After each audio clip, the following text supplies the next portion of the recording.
Yo, what is up mga idol? Good morning. For today's video pala, mag-unboxing tayo ng headlight mga idol.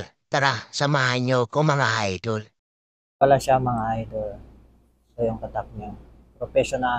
Professional bicycle lights. Tara, samahan niyo akong buksan natin. Kasama niya pala mga idol ito. Yung mga screw niya. Type C na rin yung USB charger niya. Tapos may kasama. Ito yung light mga idol. Bali 2,400 pala yung lumens niya mga idol. Tapos ito yung mga accessories niya.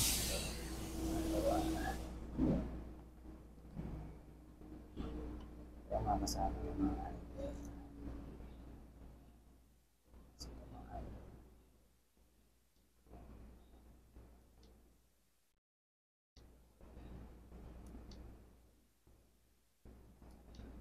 Bali apat pala yung style ng ilaw niya mga idol.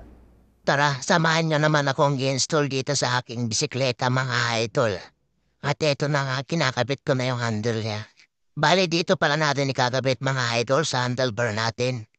Bali, dalawa yung ikakabit nating lock niya. So eto na, tamang paikot lang tayo. Kagaya ng ginawa sa'yo, pinaikot-ikot ka lang, tapos iniwanan ka na. Pagkatapos natin ikabit yung dalawang lock ng ilaw natin, tara subukan naman natin ikabit na yung ilaw kung okay naman tignan. So at ito na nga kinakabit ko na. So all goods naman. Ready na sa night ride mga idol. Kaso hindi naman matuloy-tuloy mga idol kasi laging naulan dit. Apon hanggang gabi. Tapos minsan magdamag pang naulan.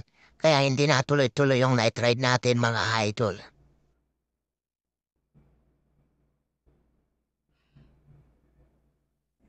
Ito mga idol, try natin yung ilaw niya. Bali, apat pala mga idol yung style ng ilaw niya mga idol.